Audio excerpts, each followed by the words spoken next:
ఇవాళ పొద్దున్న నుంచి పబ్లిక్ మొత్తం ఒకటే దిక్కు చూసిర్రు. ఏమైతుందా ఎట్లయితుందా ఏంది అని. అమ్మో మస్తు టెన్షన్ పడ్డారు.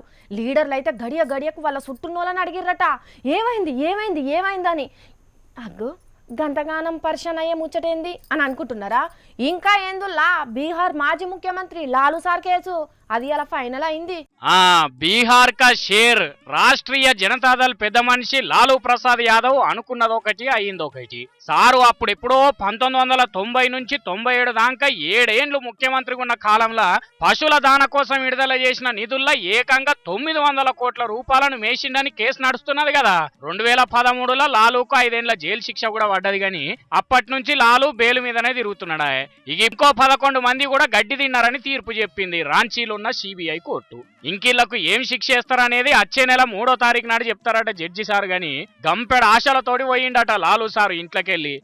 ఏం కాదు మొన్నటి 2G కేసు లెక్కనే ఇది కూడా గాలికి ఎండుగడ్డి కొట్టుకపోయినట్టే పోతది, ఏం రంది పెట్టుకోకుండ్రి, వచ్చేసరికి స్వీట్లు బ్యాండ్లు తయారు పెట్టుండ్రని గాని కోర్టే బ్యాండ్ బజాయించి పంపేసరికి మళ్ళా మోడీ సార్నే ఆడిపోసుకుంటుర్రట ఆర్జేడీ కార్యకర్తలు. సీఎం నితీష్ సార్ లెక్క మా లాలూ కూడా మోదీతోని దోస్తానా చేస్తే మంచిగుండు అనుకుంటుర్రట.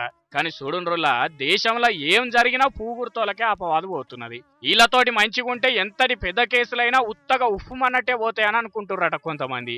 ఇగిటు ఈడ కూడా రేపు ఎలక్షన్ల కంటే ముందే 2G కేసు లెక్కనో లాలూ కేసు లెక్కనో జగన్ గాలి జనార్దన్ కేసుల్లో కూడా ఏదో ఒకటి తెలిసేటట్టే కొడుతున్నది కోర్టు అనుకుంటుర్రట ఈ కేసుల ముచ్చట్లు తెలిసినోడు.